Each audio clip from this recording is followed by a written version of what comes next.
हाँ जी, तो हम चैप्टर 6 को आगे बढ़ाते हैं, ख़त्म कर देंगे।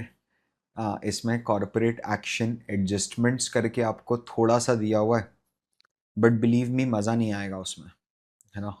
अगर आप पढ़ोगे ना, जाके वर्कबुक में भी पढ़ लोगे तो आपको मज़ा नहीं आएगा। मैं थोड़ा सा इसमें ऐड ऑन करते हुए आपको समझाना चाहता हूँ, कुछ एक ऐसी चीज़ें भी आपसे डिस्कस करूँगा जो इसमें है ही नहीं। So yes, let's move. सबसे पहले अपन समझते हैं कि भाई ये बताओ कि कॉर्पोरेट एक्शंस होते क्या हैं आखिर। ये जो चीज़ है, ये जो वर्ड है, हमने बहुत सुना है, corporate actions, corporate actions, what exactly it is. तो it is any activity by the management which materially impact share holders.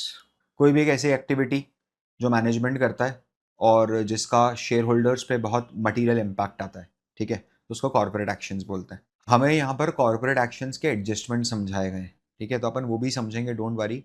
But पहले समझते हैं कि कॉर्पोरेट एक्शंस के एग्जाम्पल्स क्या क्या है, ठीक है। तो जैसे हम देखते हैं कॉर्पोरेट एक्शंस में bonus is a corporate action. Bonus क्या होता है?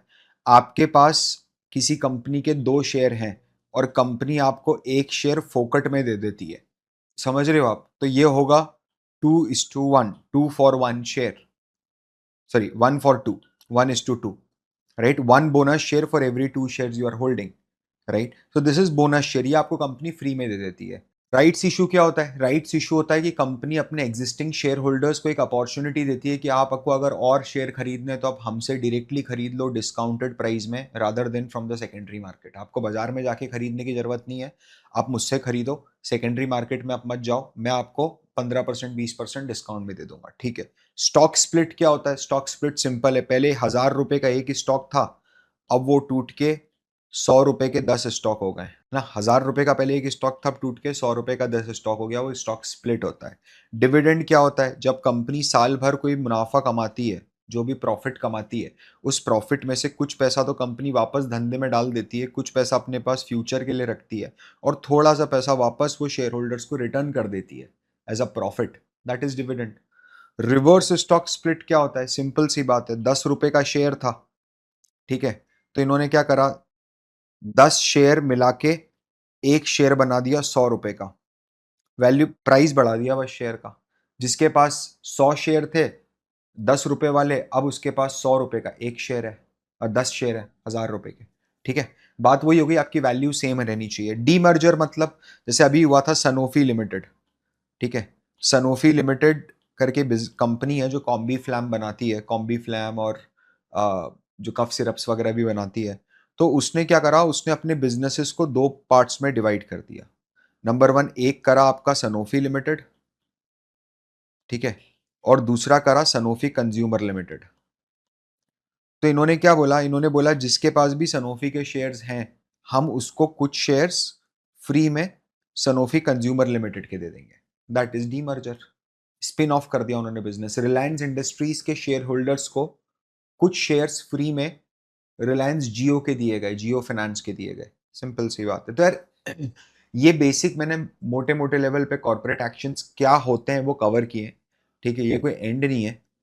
हम आगे बढ़ के समझते हैं कि कोई भी कॉर्पोरेट एक्शन का जब इम्पैक्ट आता है specially on futures and options, ठीक है, तो वो इम्पैक्ट क्या होता है। क्योंकि देखो यार, समझना इधर, जैसे फॉर एग्जांपल अभी आईटीसी की बात कर लेते हैं। फॉर एग्जांपल आईटीसी का 500 रुपए का एक शेयर चल रहा है अभी। कंपनी क्या करती है, कंपनी इसको स्प्लिट कर देती है। स्प्लिट किस क्या करती है, 1:10 के रेशो में कर देती है, कि एक शेयर जो है उसको 10 शेयर में तोड़ के स्प्लिट कर देंगे। तो ये क्या हो जाएगा, ये 50 रुपीज के 10 शेयर हो जाएंगे, समझना। अब जैसे मान लो आज है 30 सितंबर, ठीक है, और 30 सितंबर के दिन ये एक्टिविटी मार्केट में होने वाली, वो जो स्प्लिट है ना, वो मार्केट के अंदर एक्टिव होने वाला है, वो स्प्लिट इंप्लीमेंट होने वाला है। अब उस दिन मान लीजिए उसके एक दिन पहले आपने 500 रुपए का पुट ऑप्शन ले रखा है, समझ रहे हो, 500 रुपए का पुट ऑप्शन ले रखा है।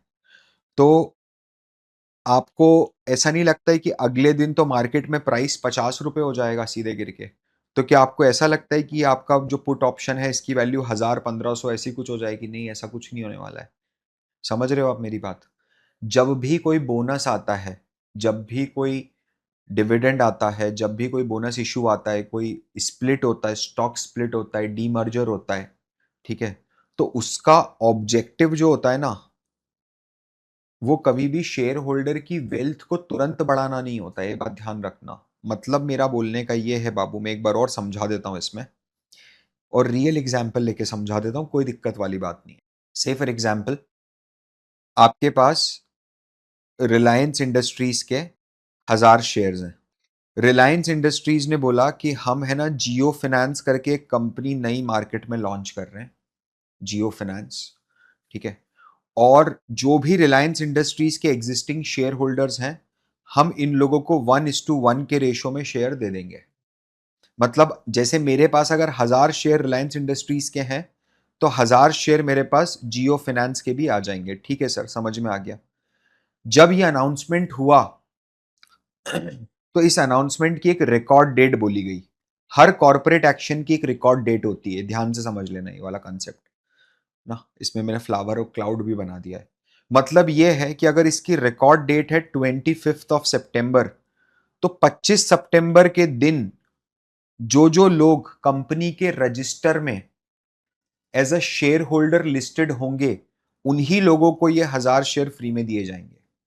समझ में आ गया सर? मैं तो था।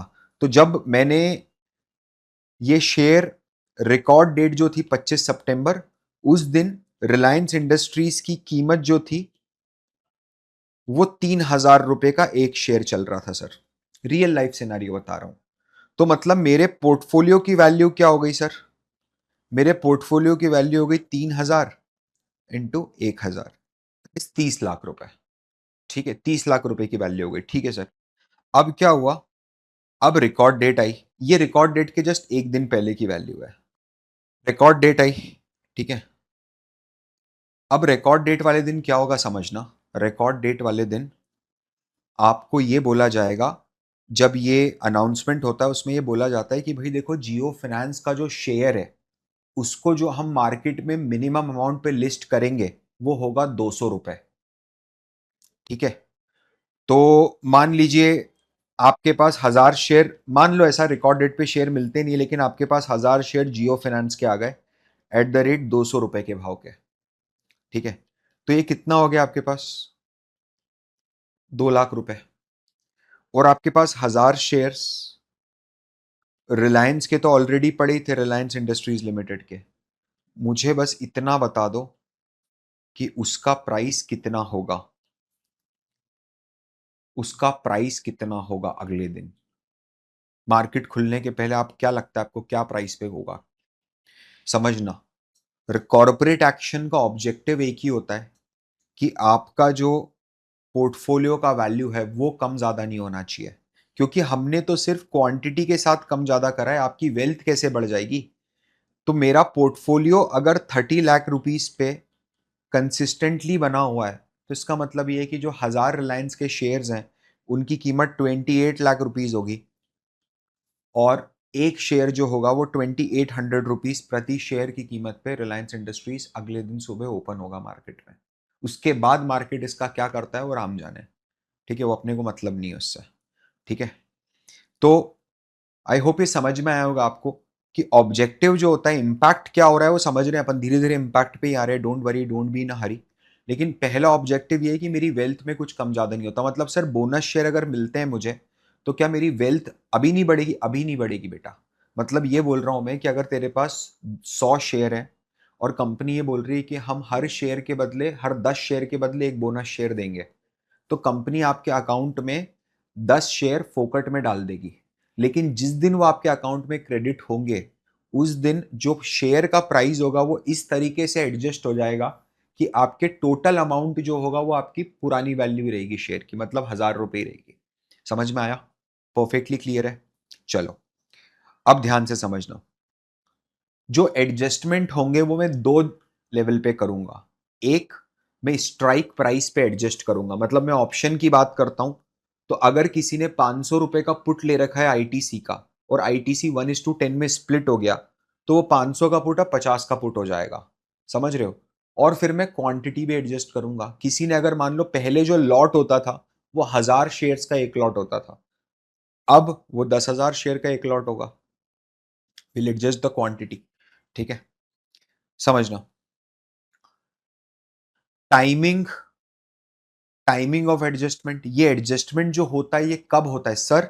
क्या मुझे एज अ रिसर्च एनालिस्ट या मुझे एज अ इन्वेस्टमेंट बैंकर कभी एडजस्टमेंट करना होगा? बिल्कुल भी नहीं, ये एडजस्टमेंट ऑटोमेटिकली मार्केट में होता है। कारण क्या होता है ना, कभी कभी जैसे बच्चे इनोसेंस में उनको पता नहीं होता है कि जिस दिन बोनस शेयर इशू होते हैं उस दिन मार्केट गिर जाता है, जिस दिन स्टॉक स्प्लिट होता है उस दिन स्टॉक गिर जाता है, जिस दिन स्टॉक स्प्लिट होता है उस दिन भी स्टॉक गिर जाता है। तो वो एक दिन के लिए वो उसकी जो डाउनफॉल वैल्यू दिखाता है वो 90% दिखा देगा अगर 1:10 का स्प्लिट है, और बच्चा घबरा के कॉल कर लेता है या मैसेज करता है कि सर ये 90% कैसे गिर गया एक दिन में। मैंने देखा it is very common, right? तो ये एडजस्टमेंट तो एक्सचेंज ऑटोमेटिकली करेगा। मैं आपको समझाने की कोशिश करूंगा कि ये एडजस्टमेंट कैसे होते हैं, ठीक है, क्यों होते हैं। ये एडजस्टमेंट का टाइमिंग क्या होगा ये अपन ने समझ चुके हैं। ये एडजस्टमेंट का time would be made on the last trading day when the stock trades with cum basis of corporate action. Cum basis मतलब देखना, रिकॉर्ड डेट है ये रिकॉर्ड डेट पे डिविडेंड जो लोग शेयर होल्डर होंगे उन सब शेयर होल्डर्स को हम डिविडेंड दे देंगे, समझना। तो जब स्टॉक इस डेट के पहले ट्रेड करता है तो उसको बोलते हैं एक्स डिविडेंड, और जब स्टॉक रिकॉर्ड डेट के बाद जो प्राइस ट्रेड होता है स्टॉक का उसको बोलते हैं कम डिविडेंड, कि डिविडेंड का अमाउंट इसमें से रिड्यूस हो चुका है।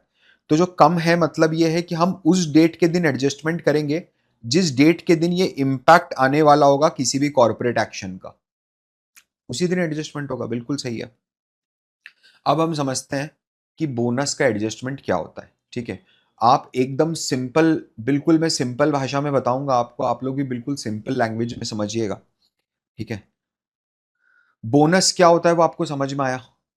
ठीक है, बोनस क्या होता है वो समझ में आया। जैसे फॉर एग्जाम्पल, एक एग्जाम्पल लेके समझ लेते हैं तो परफेक्टली क्लियर हो जाएगा। एक एग्जाम्पल ले लो, लाइक फॉर एग्जाम्पल आप है ना, आपके पास है 10 shares of Reliance industries, RIL, at the rate of 1,000 rupees each. 1,000 रुपए का एक शेयर है।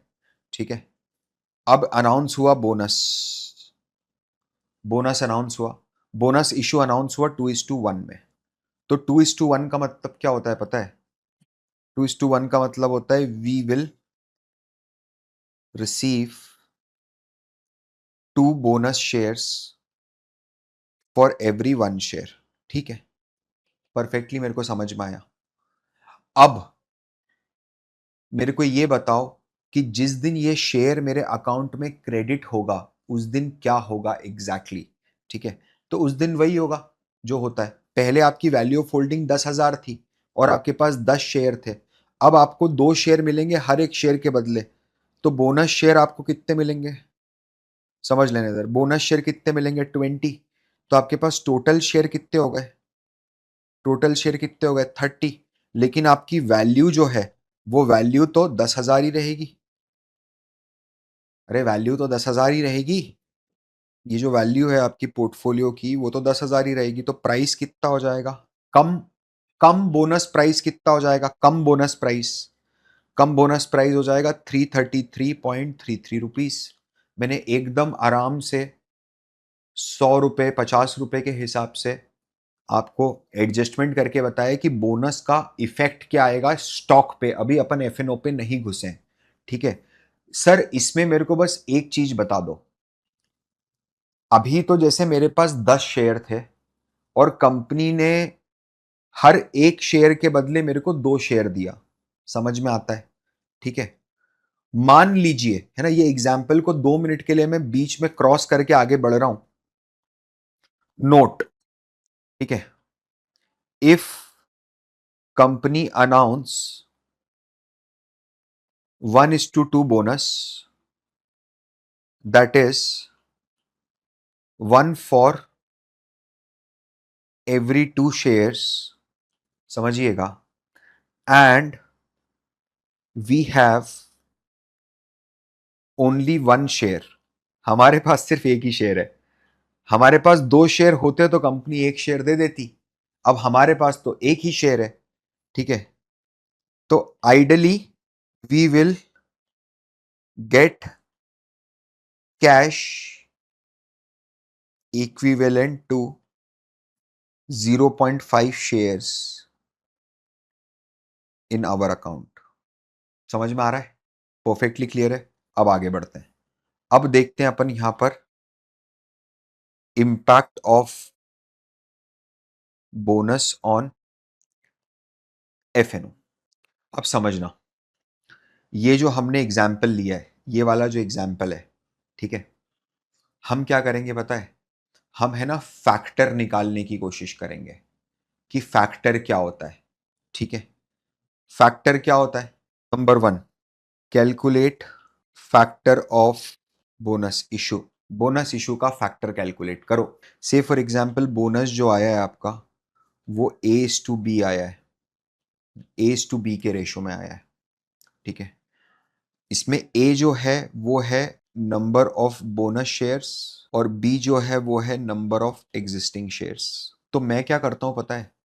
मैं ये करता हूं, मैं ये देखता हूं कि आज के मुकाबले बोनस के बाद मेरे पास कितने गुना ज्यादा शेयर्स होंगे। मतलब ये है कि अगर एग्जाम्पल में लेता हूं आपसे कि आपका 1:1 का बोनस है, तो आपको क्या बोल रहा है कि 1 शेयर फॉर 1 शेयर, आपको एक के बदले एक शेयर मिल जाएगा। तो अभी आपके पास कितने शेयर हैं? 1। बोनस के बाद आपके पास कितने शेयर हो गए? 2। कैसे हो गए 2? बता दो सर। 1 + 1, ठीक है, 2 हो गए। टोटल कितने शेयर हो गए आपके पास बोनस के बाद? 2। तो ये जो है ना 2, दिस 2 इज योर फैक्टर। ये 2 आपका फैक्टर है। समझ में आ रहा है आपको? So now we'll calculate the factor of this particular thing, 2:1। ठीक है, तो 2:1 का फैक्टर क्या है हम जरा कैलकुलेट कर लेते हैं। RITC example. ठीक है, तो फैक्टर ऑफ, सॉरी ITC नहीं, रिलायंस एग्जाम्पल है अपना, रिलायंस एग्जाम्पल है। Factor of our example, factor of RIL is equals to 2 + 1/1 will receive 2 share for every 1। तो पहले मेरे पास एक शेयर थे, 2 और आ गए, तो बाद में कितने हुए? 3 हुए। बाद में 3 हुए तो 3/1 हुआ फैक्टर ऑफ RIL। 3 का फैक्टर लगेगा इसके ऊपर। समझ रहे हो आप? चलो, सबसे पहले अपन ने फैक्टर कैलकुलेट कर लिया। अच्छा, अगर फॉर एग्जाम्पल ऐसा पूछ रहा हूं मैं, अगर ये 1:2 होता तो क्या करते पता है?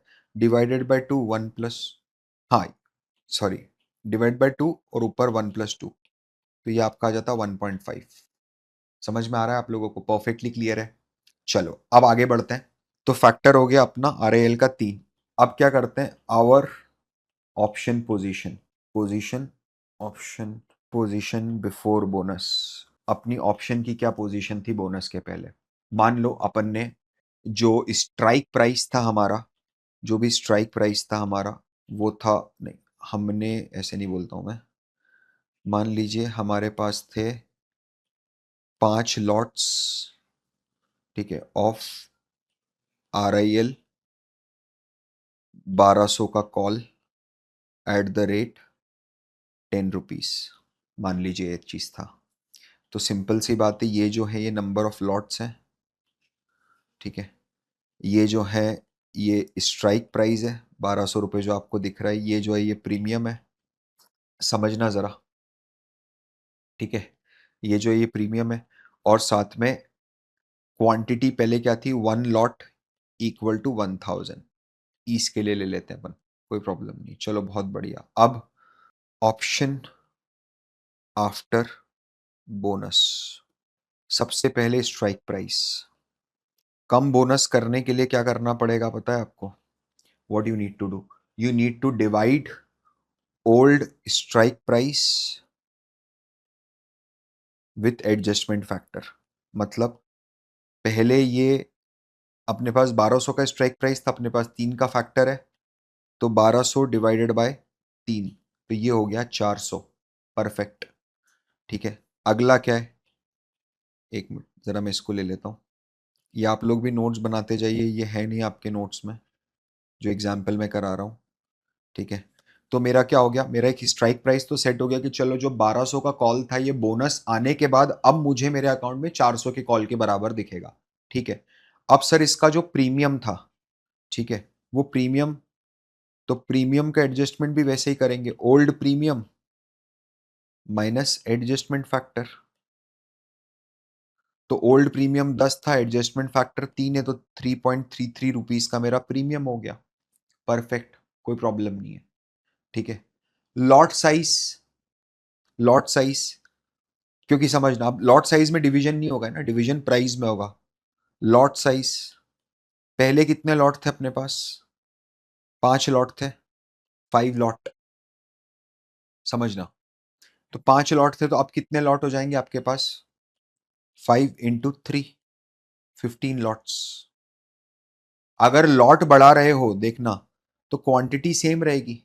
15 lot into 1000 shares, 15,000 shares, each price is worth of 3.33, वही 45 लाख रुपए के आसपास, 45 के आसपास बैठेगी गाड़ी,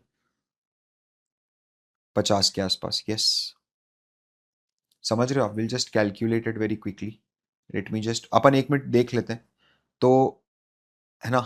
तो अपन ने लॉट साइज कर दिया एडजस्टमेंट, प्रीमियम एडजस्टमेंट कर दिया, स्ट्राइक प्राइस का एडजस्टमेंट कर दिया। देखना जरा, अब एक बार समझते हैं बिफोर ऑप्शन क्या था अपने पास।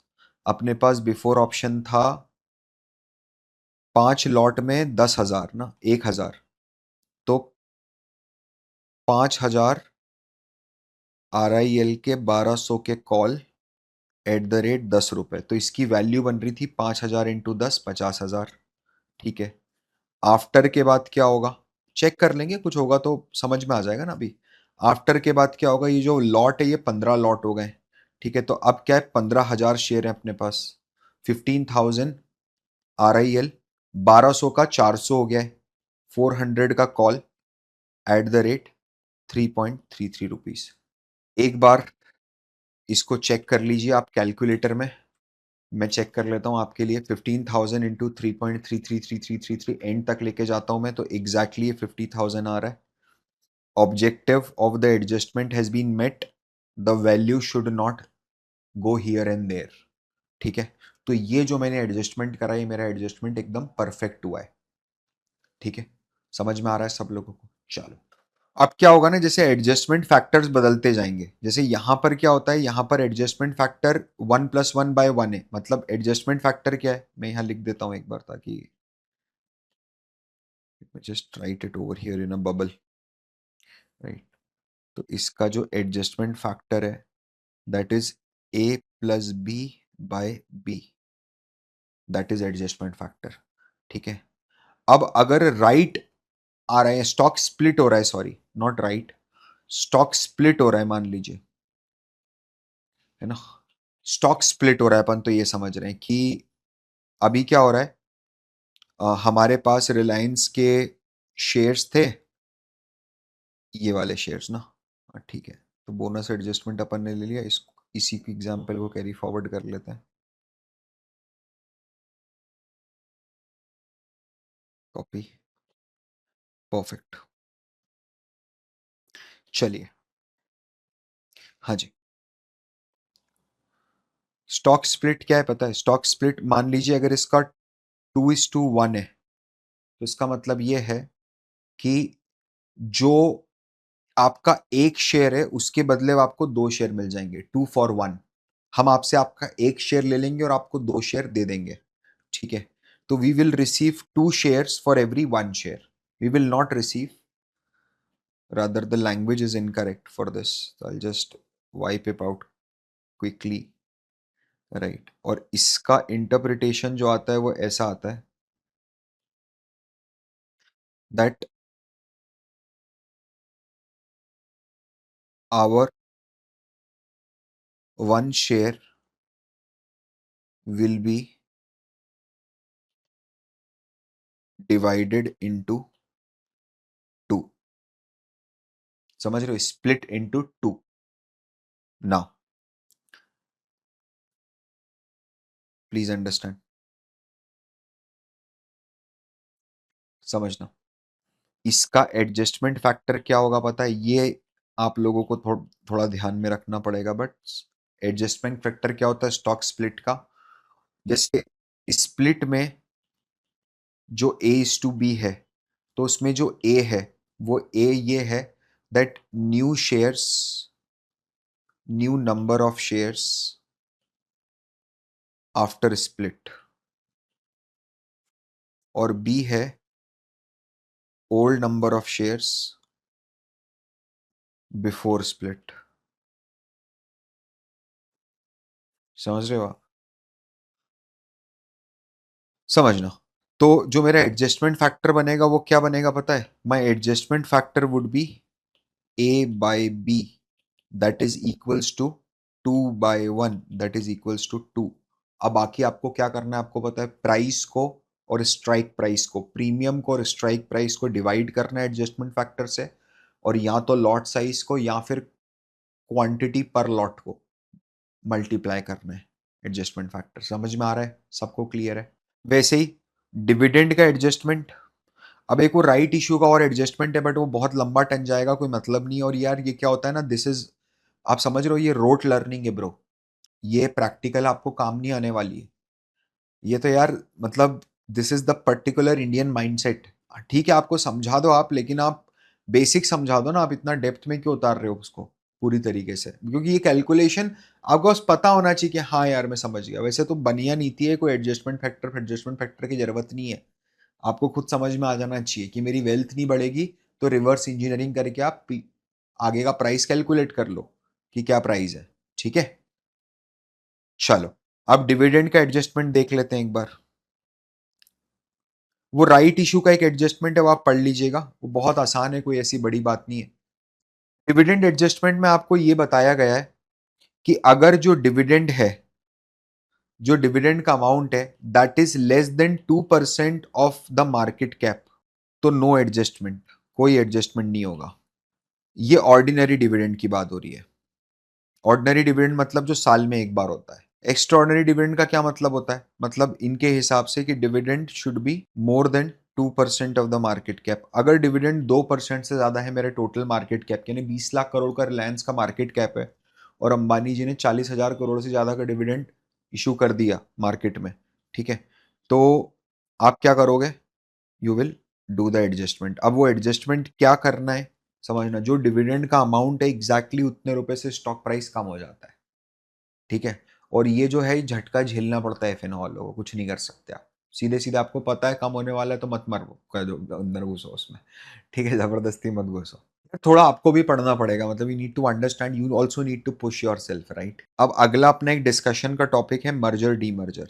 हाँ जी, तो देखिए मर्जर डीमर्जर में क्या होता है बेसिकली, या तो दो कंपनीज मिलके एक हो जाती हैं। ठीक है, जैसे अगर अभी मैं रिसेंटली आपको बताऊं, एक लाइव एग्जांपल ले लेते हैं। तो अभी क्या हुआ, केशोराम इंडस्ट्रीज करके एक कंपनी है, इसको एक्वायर करा है, अल्ट्राटेक ने एक्वायर करा है।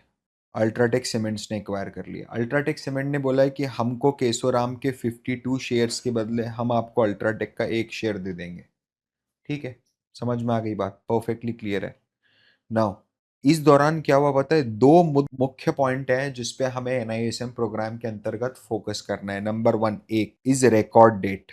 रिकॉर्ड डेट मतलब लगभग एक पर्टिकुलर डेट होती है जिस दिन अनाउंस होता है, उसके एक या 2 दिन 3 दिन बाद की डेट होती है, जिस दिन उस पर्टिकुलर डेट पर जो भी शेयर होल्डर हमारे कंपनी के रजिस्टर ऑफ शेयर होल्डर में जिसका नाम होगा, हम उन सारे शेयर होल्डर्स के साथ ये ट्रीटमेंट कर देंगे। सिंपल सा बात है। दूसरा होता है लास्ट कम डेट। लास्ट कम डेट मतलब रिकॉर्ड डेट जैसे मान लीजिए 2 जनवरी 2024 है, ठीक है, तो 2 जनवरी 2024 के दिन जो भी शेयर होल्डर है उन सबको ये ट्रांजेक्शन हो जाएगा। ठीक है, एंड लास्ट कम डेट मान लीजिए 14 मई है 24, तो 14 मई मतलब 15 के दिन से केशोराम इंडस्ट्रीज अब ट्रेड करना बंद कर देगा। आपके डीमैट अकाउंट में केशोराम इंडस्ट्रीज के स्टॉक दिखना बंद हो जाएंगे। अगर आपके पास 52 केशोराम इंडस्ट्रीज के स्टॉक होंगे तो आपको एक अल्ट्राटेक का स्टॉक ऑटोमेटिकली मिल जाएगा। ठीक है, बस इतना ही है इसके अंदर जो मेन मुद्दे की बात है। ठीक है, फिर छोटा सा एक एस्पेक्ट आता है ट्रेडिंग कॉस्ट। ट्रेडिंग कॉस्ट को 3 पार्ट्स में डिवाइड करा है। एक होता है यूजर चार्जेस, वो चार्जेस जो यूजर पे करता है कुछ सर्विसेज यूज करने के लिए, लाइक फॉर एग्जांपल ब्रोकरेज, आपने ब्रोकर की सर्विस यूज करी है, और एक्सचेंज फीस क्योंकि आपने एक्सचेंज का प्लेटफॉर्म यूज करा है। फिर कुछ स्टैट्यूटरी चार्जेस है, मतलब टैक्सेशन है। क्या क्या टैक्सेशन है? Number one, STT security transaction tax, number 2 GST जो ब्रोकरेज पे GST लगता है वो पे करोगे, स्टैम्प ड्यूटी क्योंकि ये तो लीगल है ना, अग्रीमेंट होता है ना, एक लीगल अग्रीमेंट होता है तो स्टैम्प ड्यूटी गवर्नमेंट को पे करनी पड़ती है। और एक होती है सेबी टर्नओवर फीस, हालांकि ये बहुत नॉमिनल होती है, it is just 10 rupees per 1 crore. तो आप समझ लो अगर आपने 1 लाख का ट्रांजेक्शन करा है तो ये 10 पैसा लगेगा, 10,000 का करा है तो 0.01 लगेगा, इतना कम होता है ये। ठीक है, फिर इम्पैक्ट कॉस्ट का क्या मतलब होता है पता है, वो अपन ने पढ़ा है, समझा भी है, झूठ मत बोलना, समझा है इसको, कि मेरे सामने सेलर्स है ना, वो सेलर्स कम है, मान लो बहुत कम क्वांटिटी में सेलर खड़े हुए हैं, ठीक है, और मैंने मार्केट का बाय ऑर्डर डाल दिया कि बाय एट एनी प्राइस। तो अभी अगर 292 का मार्केट प्राइस चल रहा है और मैंने 10,000 शेयर का बाइंग ऑर्डर डाल दिया मार्केट का, तो ये तो हर प्राइस पे बाय करना शुरू कर देगा ना, वो क्वांटिटी फिल करने में पूरा फोकस लगाएगा। तो मेरे को जो एवरेज बाइंग वैल्यू आएगी वो 292 नहीं आएगी, 292 से थोड़ी ज्यादा आएगी, 295 आ सकती है, 296 आ सकती है, डिपेंड करता है कि मार्केट में वॉल्यूम और डेप्थ कितना है। ठीक है, that is called as impact cost, अपन ने समझा हुआ है पहले। अब समझना थोड़ा एक last, algorithmic trading. Algorithmic trading और क्वांट ट्रेडिंग दोनों में फर्क होता है, समझना। एल्गोरिथमिक ट्रेडिंग क्या होती है पता है, इट इज ओनली एग्जीक्यूशन, कि आप जोमैट जीरोधा ओपन नहीं करना पड़ेगा आपको, ऐप नहीं ढूंढना पड़ेगा, लॉगिन नहीं करना पड़ेगा, पंच हाथ से टाइप करके इंटर नहीं करना पड़ेगा, वो सब आपको करने की जरूरत नहीं है। ठीक है, आप तो सिंपल से रूल्स लगा दो कि 9:15 से 9:30 तक का, एक एग्जांपल दे रहा हूँ, करना मत, 9:15 से 9:30 या 9:30 से 9:45 या 15 मिनट में हाई और लो को मार्क करो। अगर निफ्टी हाई पे क्रॉस कर जाए तो आप बाय कर लो निफ्टी को, सेल पे क्रॉस कर जाए तो मतलब नीचे पे क्रॉस कर जाए, लो क्रॉस कर दे तो आप सेल कर दो निफ्टी को। अब ये आपने बेसिक एक रूल बनाया, अब इसको आपको रोज एग्जीक्यूट करना है अगर, तो आपको 9:30 बजे के बाद बुल्लू जैसा मार्केट में बैठे रहना पड़ेगा, कोई दिक्कत नहीं, आप एल्गोरिथमिक ट्रेडिंग लगा दो, that is algorithmic trading. It is just facilitating the automation of the trading, that's it. Quant trading क्या है पता है, quant trading is analysis of the data. समझना, जैसे अभी यहां पर क्या हो रहा है, यहां पर तू एक स्ट्रैटेजी बना रहा है, एल्गो स्ट्रैटेजी बोलते हैं उसको, कि यार मैं ये करके देखता हूँ क्या होता है, यहाँ पर तुक्के मारे जा रहे हैं कि अच्छा मैं ये करके देखता हूँ, बैक टेस्ट करता हूँ पुराने में, कि अगर मैं ये जो 9:15 से 9:30 या 9:30 से 9:45 की स्ट्रैटेजी बताई है, अगर मैं पिछले 10 साल से रोज इसको कर रहा होता तो आज मेरे पास कितना पैसा होता, ये बैक टेस्ट करते हो आप। ठीक है, ये एल्गोरिथमिक ट्रेडिंग है। क्वांट ट्रेडिंग क्या होती है, क्वांट ट्रेडिंग होती है कि आप मार्केट में बाइंग या सेलिंग की अपॉर्चुनिटी ढूंढते हो through trading, through data analysis, through advance data analysis, through various statistical models. बहुत सारे मॉडल्स होते हैं, बड़ी बड़ी मॉडलिंग होती है, पाइथन के थ्रू मॉडलिंग कर रहे हैं, आर के थ्रू मॉडलिंग कर रहे हैं, but that is not to automate the trade, वो भी यूज एल्गो को करेंगे, आप समझो मेरी बात। क्वांट भी जो है ना, quant is a way of identifying the stocks, कि कहां पर हमको स्टॉक्स खरीदने, that is one of the methods. जैसे chart reading is one of the methods, fundamental analysis is one of the methods, वैसे ही quant data analysis is also one of the methods, right. But they will execute the trade through algorithmic trading. एक होता है manual trading, trading through call, algorithmic trading, these are the way through which you trade in the exchange. Quant is the way through which you analyze what you have to trade in the exchange. I hope ये बिल्कुल clear होगा। सो algorithmic से क्या होता है पता है, what is the advantage of algorithmic trading, अगर मैं यहां बोलूं इसको कि एडवांटेजेस क्या है एल्गोरिथमिक ट्रेडिंग के, तो एडवांटेजेस में सबसे पहला एडवांटेज है इमोशन फ्री है, स्टॉप लॉस 2%, जैसे 2% होगा टोटल लॉस वो ऑटोमेटिकली कट हो जाएगा, लॉजिक दिमाग ही नहीं लगाना है। Second, speed of trade execution, जैसे ही वो इवेंट ट्रिगर होता है अगले सेकंड माइक्रो सेकंड में ट्रेड सेट हो जाएगा बिल्कुल। फिर third, high frequency trading. High frequency trading मतलब 1 मिनट में 6 बार खरीद के बेचना है, अब ये ह्यूमन के लिए पॉसिबल थोड़ा ना है। हाई फ्रीक्वेंसी ट्रेडिंग, इसको HFT भी बोला जाता है, आजकल बहुत पॉपुलर है। Scalping is one of the ways. ठीक है, एल्गोरिथमिक ट्रेडिंग जो होती है वो इंस्टीट्यूशंस तो करते ही हैं, ये लोग सेल्फ कोडिंग करते हैं इसके लिए, है ना, खुद ही पाइथन पे कोड करते हैं और उसको अपने ब्रोकर के साथ लिंक कर देते हैं, या एक्सचेंज से API ले लेते हैं और अगर खुद मेंबर है तो डायरेक्टली एक्सचेंज को ऑर्डर्स पास करते रहते हैं, सॉफ्टवेयर बना लेते हैं खुद का। रिटेलर्स जो होते हैं ना वो क्या करते हैं पता है, वो एल्गो ट्रेडिंग प्लेटफॉर्म्स पे डिपेंडेंट रहते हैं। जैसे there is this one platform of Streak, Streak by Zerodha, अब आप स्ट्रीक में जाके अपने हिसाब से अपनी स्ट्रैटेजी बना सकते हो और आप अपने जीरोधा के अकाउंट को उससे लिंक कर दो, स्ट्रैटेजी लाइव कर दोगे तो बाय सेल ऑटोमेटिकली करता रहेगा। ठीक है। इसमें कुछ कंसर्न्स हैं एल्गोरिथमिक ट्रेडिंग में। क्या कंसर्न्स हैं? नंबर वन, एक बहुत सारे अनरेगुलेटेड प्लेटफॉर्म्स हैं जो बहुत एग्रेसिव मार्केटिंग करके एकदम अनरियलिस्टिक रिटर्न्स का वादा करते हैं कि हम तो 70% दे देंगे, कंप्यूटर ट्रेड करता है 80% दे देंगे, वो गए पुराने जमाने जब नुकसान होता था। ठीक है, ये सब बकवास चूरनबाजी है, समझना। सेबी ने गाइडलाइंस दी हुई है कि जो ब्रोकर है, अगर वो खुद का कोई ट्रेडिंग प्लेटफॉर्म लेके आ रहा है, जैसे जीरोधा है, जीरोधा ने स्ट्रीक का ट्रेडिंग प्लेटफॉर्म लाया है, ठीक है, वो अपने शेयर होल्डर्स को, अपने मेंबर्स को ट्रेड करा रहा है थ्रू एल्गो, तो Zerodha as a broker, as a SEBI registered broker, अपने एल्गो और एल्गो स्ट्रैटेजीज को, एल्गो ट्रेडिंग प्लेटफॉर्म्स को ये बताते हुए मार्केटिंग नहीं कर सकता कि देखो मैंने प्रीवियसली कितने ज्यादा रिटर्न्स कमाए, इवन इफ उसने सही में भी कमाए हो, है ना, या फिर मैं भविष्य में बहुत ज्यादा रिटर्न्स कमा के दूंगा। मतलब ये है कि सामने वाला आपका एल्गोरिदमिक की तरफ अट्रैक्ट नहीं होना चाहिए just because you have shown them the previous return और you are promising them the future return. Are you getting my point? ये कारण से सामने वाला आपके प्रति अट्रैक्ट नहीं होना चाहिए। उसको अगर खरीदना है तो जेन्युइनली खरीद लेगा आपसे आके आपकी सर्विसेज, राइट। और अगर आप किसी दूसरे की एल्गोरिदमिक सर्विस यूज कर रहे हो अपने ब्रोकर प्लेटफॉर्म पे, तो वो भी इन सब एक्टिविटीज में इन्वॉल्व नहीं होना चाहिए, नहीं तो आप नप जाओगे बिना काम के। सेबी ने पहले ही बोल दिया। और एक बात ध्यान रखना आप, मैं फिर आपको बता रहा हूं, हम सब लोग स्टूडेंट ऑफ फाइनेंस हैं। सेबी नॉन कंप्लायंस को बहुत ज्यादा सीरियसली लेता है, आई वुड से बहुत बहुत ज्यादा सीरियसली लेता है। ठीक है, चलिए। तो इसके बाद मैं आपसे रिक्वेस्ट करूंगा कि आप एक बार अच्छे से नोट्स को गो थ्रू कीजिए, वो राइट इशू वाला है वो गो थ्रू कीजिए, लास्ट में भी दो छोटे छोटे टॉपिक हैं। अगेन यार डेफिनेशन ही डेफिनेशन है, मतलब वही रिकॉर्ड डेट क्या होता है, बार बार वही एक चीज़, व्हाट इज़ न्यू कॉन्ट्रैक्ट। तो एक बार वो गो थ्रू कीजिए, एमसीक्यूज अटेंड कीजिए। काफ़ी सारे लोगों ने आधा कोर्स देख के NISM 8 कंप्लीट कर दिया, कॉन्ग्रेचुलेशन टू यू। ठीक है, बाकी तो मैं आपसे मिलता हूँ अगले सेशन में चैप्टर नंबर 7 के साथ। तब तक this is Parth Verma signing off, bye bye.